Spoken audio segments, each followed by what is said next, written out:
अस्सलाम वालेकुम दोस्तों, मेरा नाम है अली उमर सर, हमेशा की तरह मौजूद है दाऊद और आप देख रहे हैं जिस वक्त हमारा शो को कैसे देखना दो बनता है। दूसरे लोग से बात करने जा रहे हैं। बात करेंगे जी आज आपके साथ अय्यर के लिए जो अपडेट आ रही है, अच्छी अपडेट नहीं है अय्यर की हल को लेकर, जरा इस पर बात करेंगे। लॉर्ड्स टिम्मा भूमा जो कि पाकिस्तान के खिलाफ नहीं खेले थे, इंडिया के खिलाफ आ रहे हैं। इंडिया में क्या करेंगे लॉर्ड्स टिम्मा भूमा, जरा इस पर बात करेंगे। और पाकिस्तान का कल मैच खेला जाना है, पहला T20, इस पर भी गुफ्तगू करेंगे। और पैट कमिंस भी बाहर हो गए भाई एशियस के पहले टेस्ट से, इस पर भी बात होगी। तो अगर आप हमारे चैनल पर पहली बार आए, चैनल का भी सब्सक्राइब करें, साथ ही बात का आगाज करते हैं नंबर खबर के साथ जो हमारे पास आ रही है। तो दाऊद साहब, अय्यर को हुई है बहुत ही खतरनाक किस्म की इंजरी। कैच उस दिन जो उन्होंने तीसरे ओडीआई में जरूर पकड़ लिया था, लेकिन रिब की इंजरी जो उनको हुई है और अब खबरें ये आ रही हैं कि उनको इंटरनल ब्लीडिंग स्टार्ट हो गई है। ये क्या स्टोरी है भाई? देखिए, काफी ज्यादा हार्ट ब्रोकिंग ये चीज सुनने को मिली जब ये खबर आई ऑस्ट्रेलिया से कि उनको हॉस्पिटल शिफ्ट किया गया और अभी तक वो आईसीयू में है और कहा जा रहा है कि मजीद एक हफ्ता उनको वहीं पर रखा जाएगा। ये और सुनकर ही वो इतना ज्यादा आप कहो के अंदर से बुरा फील हो रहा था कि रिब की इंजरी हुई है, फिर इंटरनल ब्लीडिंग शुरू हो गई और बहुत ज्यादा क्योंकि ना तकलीफ वाला ही अमल है। तो दुआ यही है कि जल्दी से उनकी जो है वो रिकवरी हो जाए, क्योंकि एक तो ऑलरेडी रिब्स है, फिर इंटरनल इंजरी और फिर वहां से ब्लीडिंग, मतलब अजीब सी ना वो वाइब सुन देख कर ही इमेजिनेशन भी नहीं हो रहा। तो दुआ यही है कि जल्दी से वो रिकवरी कर जाए और जल्दी से वो फिट हो जाए, क्योंकि जाहिर है ये काफी ज्यादा एक पेनफुल अमल है। बाकी वो T20 सीरीज से भी बाहर हो गए हैं और काफी अगर आप देखो तो ये एक बुरी खबर थी और वो फिलहाल ऑस्ट्रेलिया में ही रहेंगे और जब वो थोड़ा बेहतर होंगे तब फिर वो वापस इंडिया आएंगे। बिल्कुल जी। खैर, इसके बाद जो हमारे पास अपडेट आ रही है वो अपडेट हमारे पास आ रही है लॉर्ड्स टिम्मा भूमा को लेकर। तो पाकिस्तान और साउथ अफ्रीका के दरमियान जो टेस्ट मैच खेला जा रहा था उसमें वो लॉर्ड्स टिम्मा भूमा शामिल नहीं थे, फिर भी जो है वो साउथ अफ्रीका सीरीज 1-1 से बराबर करने में कामयाब हो गया। बाय द वे, पाकिस्तान में भी टेस्ट मैच जीतना इतना आसान नहीं है, लेकिन साउथ अफ्रीका ने बड़ी इजीली जो है सेकंड टेस्ट मैच को जो है जीता। अब उनको जो अगला मिशन दरपेश होगा, यहाँ पर वो 3 T20 3 ओडीआईज खेलने के बाद उनकी टीम ट्रैवल करेगी इंडिया। यहाँ पर इंडिया अभी T20 खेल रहा है, फिर इंडिया अपने होम पर आकर जो है साउथ अफ्रीका के खिलाफ एक फुल फ्लैग सीरीज खेलेगा। तो लॉर्ड्स टिम्मा भूमा वहां पर जो है वापसी करेंगे और अपनी जो साउथ अफ्रीका की टीम है उनको ज्वाइन करने जा रहे हैं। तो भाईजान, ये तो इंडिया के लिए मुश्किलात खड़ी कर सकते हैं लॉर्ड्स टिम्मा भूमा। देखिए, अभी काफी ज्यादा चल रहा था जब पाकिस्तान साउथ अफ्रीका के टेस्ट सीरीज चल रही थी कि बाबूमा उस टेस्ट सीरीज में क्यों नहीं आए, उसमें उन्होंने क्यों शिरकत नहीं की और वो इंडिया की सीरीज ले जाएंगे। वो इसलिए भी थोड़ा चलना शुरू हो गया था कि बाबूमा का एक इंटरव्यू था जिस पर उन्होंने बोला कि पाकिस्तान की जो सीरीज है साउथ अफ्रीका की इन पाकिस्तान, वो एक प्रिपरेशन है इंडियन सीरीज को, जो इंडिया का भारत का साउथ अफ्रीका का टूर है उसको लेकर प्रिपरेशन है, जिसको पाकिस्तान में लेकर काफी बात भी की गई कि यार ये क्या बात, क्या स्टेटमेंट है कि जी वो प्रैक्टिस है, वो खाली तैयारी कर रहे हैं। जिस पर उनका ये कहना था कि जो पाकिस्तान में तो क्योंकि फिर भी टेस्ट सीरीज हर कोई पिछले दिनों तो हर कोई सीरीज जीत के जा रहा था, बांग्लादेश भी यहां से जीत कर चली गई थी, वेस्ट इंडीज ने भी मैच जीता था, सीरीज बराबर कर ली थी और फाइनली साउथ अफ्रीका भी यहां पर जब आई तो टेस्ट सीरीज को 1-1 से फाइनली जो आखिरी मैच था वो बराबर कर गई थी। तो वो भी थोड़ी सी एक बुरी थी कि हम जीता हुआ मैच जो अपने हाथ से निकाल दिया। लेकिन इंडिया को सिर्फ एक हाल में अगर आप कुछ पिछले डेकेड में देखो तो सिर्फ एक ही टीम ने हराया और वो न्यूजीलैंड है। तो बाबूमा ने कहा था कि मैं केन विलियमसन और कुछ न्यूजीलैंड के खिलाड़ी हैं, मैं उनसे बात करूंगा और गुर पूछूंगा कि आपने किस तरह से और क्या स्ट्रेटजी यूज की थी जब आपने इंडिया को हराया। और वो ये पहले ही बता चुके थे कि जो इंडिया की सीरीज होगी उसमें मैं हूंगा। अभी कुछ अनफिट मसले मसाइल थे फिटनेस के, इसलिए वो नहीं खेल रहे थे, या आप कह सकते हो उनको आराम भी करवा दिया गया था। लेकिन वो उम्मीद की जा रही है कि वो बाबूमा जो है वो आपकी जो इंडिया की सीरीज है उसमें होंगे और आज स्क्वाड भी अनाउंस कर दिया। लेकिन बाबूमा ने इसको बड़ी चैलेंजिंग एक सीरीज करार दिया। उनका मानना यह कि इंडिया को हराना इंडिया के अंदर बहुत ही नामुमकिन है, लेकिन उतना भी नामुमकिन नहीं है क्योंकि न्यूजीलैंड ने कर दिखाया और हम पूरी कोशिश करेंगे कि हिस्ट्री क्रिएट करें। ऑलरेडी हम WTC में चैंपियन बन चुके हैं। साउथ अफ्रीका ने अपना जो स्क्वाड अनाउंस किया, बाबूमा कैप्टन है, मार्करम है, रिकिल्टन है, Verreynne, Dewald Brevis, Zubayr Hamza, de Zorzi, Stubbs, Corbin Bosch, Mulder, Marco Jansen, Kagiso Rabada, Keshav Maharaj, Muthusamy और हार्मर, ये इनका स्क्वाड है।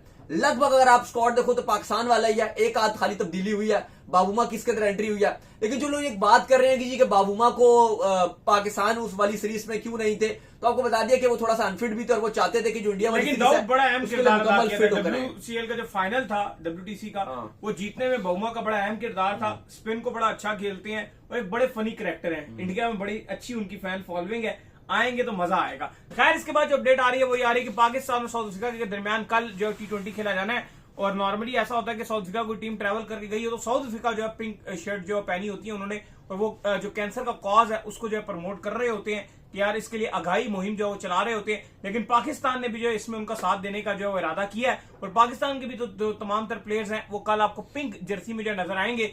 रात का टाइम होगा, रात 8 बजे ये बाय द वे शुरू होगा। मैं और दाऊद तो भी खिलाफ भी करे थे इस टाइम से, क्या टाइम बड़ा जो है वो खराब हो जाता है। रात 12 बजे तक जो है फैंस को बैठना पड़ेगा, और थोड़ा सा टेम्परेचर भी जो है वो पिंडी का लो है, सर्दी है। तो क्या कहानी है ये?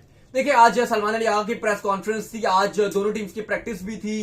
फिर प्रैक्टिस से पहले प्रेस कॉन्फ्रेंस भी रखी गई। 6:30 बजे से 9:30 बजे तक का जो टाइम था उसमें दोनों टीम्स ने प्रैक्टिस की, भरपूर प्रैक्टिस की। पाकिस्तान अपनी प्लेइंग 11 भी फाइनल कर चुका है। सलमान अली आगा से बाबर आजम से रिलेटेड बड़े सवाल किए गए, एशिया कप के हवाले से सवाल किए गए कि एशिया कप में आपकी इतनी अच्छी परफॉर्मेंस नहीं थी, लेकिन उन्होंने काफी हद तक जवाब दिए। उन्होंने कहा कि हाँ, मैं मानता हूं कि मेरी इतनी अच्छी परफॉर्मेंस नहीं है। पूछा गया कि आप बाबर आजम को पहले तो कह गए थे कि जी हम उनको बिल्कुल मिस नहीं कर रहे, बाबर रिजवान को, तो अब क्या ऐसा जरूरत पड़ गई कि आपने बाबर को टीम के अंदर डाल दिया? तो उन्होंने कहा कि जो 15 रुकनी स्क्वाड होता है वही होता है सिलेक्शन। अब मैं इस टाइम नहीं कह सकता एक टाइम पर कि जब जो स्क्वाड है और मैं बाहर से किसी खिलाड़ी को कहूं कि मिस कर रहा हूं, क्योंकि जो है वो आपके पास वही है। अब आप उसको मिस भी कर रहे हो तो क्या कर सकते हो आप मिस करके भी? वो बच्चों वाली बात है ना। जैसे तो सही होंगी, जैसे फहीम अशरफ से भी किसी ने पूछा था एशिया कप में कि आप जब ग्राउंड में होते हो तो आप बाबर आजम को मिस कर रहे होते हो, तो उन्होंने कहा कि मैं अपने घर वालों को मिस नहीं करता उस टाइम, तो मैं बाबर आजम को क्या मिस करूंगा? मतलब सवाल भी फिर कभी कभी इस तरह के पूछे जाते हैं ना कि मतलब अब मिस क्या करेंगे? बाबर आजम किसी की गर्लफ्रेंड है, मतलब या कोई किसी की अम्मी है, मतलब आप उनको याद कर रहे हो कि किसी के अब्बू है? मतलब एक लॉजिकल बात है ना। आप ऐसे कैसे मिस करोगे? मैच खेल रहे हो आप, बॉलर के हाथ में बॉल है, भाग रहे, भागते भागते बाबर आजम को मिस करने लग जाए। मतलब ये इस तरह के सवाल भी फिर आप करते हो तो खुद पूछने वाले मतलब क्या मतलब इसका जवाब दे? क्या बैटिंग कर रहे हो, वहां से वो बॉलर कोई भाग रहा है, रबाडा बॉलिंग कर रहा है, आपको मैं बाबर को हम याद कर लूं जल्दी से बाबर आजम को? मतलब ये मतलब क्या है? मतलब मैं क्या बोलूं इसके ऊपर? तो खैर उन्होंने भी, आगा ने भी इसका जवाब इसी तरीके से दिया। लेकिन एक उनसे बाबर आजम के बारे से पूछा गया, उन्होंने बड़ी अच्छी बात का जवाब दिया कि बाबर आजम आए हैं, इससे पाकिस्तान टीम को फायदा होगा। उन्होंने कहा बिल्कुल जी पाकिस्तान को फायदा होगा, वो एक एक्सपीरियंस खिलाड़ी हैं और उनके आने से हमारी बैटिंग में बहुत फायदा होगा और लीडरशिप क्वालिटीज भी हैं। बाकी अली साहब एक बाबर आजम का रिकॉर्ड भी तोड़ने जा रहे हैं। रोहित शर्मा का रिकॉर्ड है T20 में मोस्ट रन का, 4231 रन रोहित शर्मा ने बनाए 151 इनिंग में, और यह काम बाबर आजम 122वीं इनिंग, यानी कि कल अगर उनको बैटिंग का मौका मिलता है इंशाल्लाह 122वीं इनिंग में वो ये कर सकते हैं। 4223 रन पे मौजूद है। 8 बनाते हैं रोहित के बराबर पहुंच जाएंगे, 9 बनाएंगे तो आगे चले जाएंगे। रोहित शर्मा ऑलरेडी रिटायर्ड हो चुके हैं T20 से, तो अब बाबर आजम हमें पॉसिबल तौर पे कल T20 इंटरनेशनल क्रिकेट में मोस्ट रन बनाने वाले खिलाड़ी कल हमें बाबर आजम नजर आ सकते हैं। तो ये भी है। बाकी पाकिस्तान की जो टीम है वो एक अच्छे निक में नजर आ रही है, अच्छी नजर आ रही है। कल शाहीन और नसीम 2 पाकिस्तान के पेस बॉलर होंगे जो पाकिस्तान उतारेगा। एक अच्छे निक में पाकिस्तान टीम नजर आ रही है। फुल जो आपका स्टेडियम है वो जैम पैक्ड होगा, हाउसफुल नजर आ रहा है। मैं और अली भी यही बात कर रहे थे कि हमें इतने ज्यादा हमारे दोस्त और रिश्तेदार और रिलेटिव्स और इधर उधर से भी जो कुछ फैंस भी हैं वो भी इतना ज्यादा बात कर रहे थे कि भाई टिकट दे दो, टिकट दे दो। हम यही बता रहे थे कि भाई जो हमारे पास जो टिकट्स हो जाते हैं वो हम दे देते हैं, लेकिन अब इतने ज्यादा हम टिकट्स कहां से दें? एक आध चलो हमारे पास आ जाता है, कहीं से 1-2 मिल जाते हैं, चलो वाकफियत होती है, 1-2 आ जाते हैं, वो हम दे देते हैं। लेकिन इससे ज्यादा हम क्या कर सकते हैं? अब ऐसा तो नहीं हो सकता कि 200 टिकट्स बेचना शुरू हो जाए। कोई हम ब्रॉडकास्टर हैं या कोई हम टिकटिंग पार्टनर तो नहीं है, जर्नलिस्ट ही हैं। इधर उधर से चलो 1-2 आ जाते हैं तो वो फिर हम देते कि हमसे लोग छीन ही लेते हैं टिकट्स, जो हमारे रिश्तेदार होते हैं, दोस्त वगैरह होते हैं। अब हम बाकी किस तरह करें? इवन हमने तो खरीद के दिए हैं टिकट्स, क्योंकि कुछ इतने करीबी लोग आपसे मांगने लग जाते हैं टिकट्स जिनको आप मना भी नहीं कर पाते, फिर आपको उनको इस तरह से जो है वो टिकट्स देने पड़ते हैं कि खरीद के भाई मैं दे दूं। लेकिन मसला ये है कि अब तो अवेलेबल भी नहीं है। तो ये इतना प्रेशर हो जाता है जब हमारे सिटी में ये मैच आता है, तो हम फिर इसलिए भी बड़ा परेशान होते हैं कि लोग फिर हमें बहुत ज्यादा कहते हैं भाई टिकट्स दो, टिकट्स दो। तो अली साहब ये कहते हैं कि यार ये बड़ा रोला हो जाता है कि जब ये रावलपिंडी में मैच होता है तो फिर लोग हमारे पर बड़ा प्रेशर डालते हैं कि टिकट दो, टिकट दो, बाहर ही हो जाए कहीं मैच। खैर जिसके बाद जो अपडेट आ रही है वो आ रही है पैट कमिंस के हवाले से। तो ऑस्ट्रेलिया और जो इंग्लैंड है उनके दरमियान जो एशेज का पहला मैच है वो 21 नवंबर से जो शुरू होने जा रहा है, लेकिन अभी से ही बता दिया गया कि पैट कमिंस को जो है वो पहले टेस्ट मैच से आउट कर दिया गया। देखिए बिल्कुल ये बड़ी खबर है, और क्योंकि सेकंड टेस्ट मैच के दरमियान में और पहले टेस्ट मैच के दरमियान में गालिबन 10 दिन का फर्क आ रहा है, 9-10 दिन का गैप है, तो इसलिए उम्मीद की जा रही है कि तब तक पैट कमिंस फिट हो जाएंगे।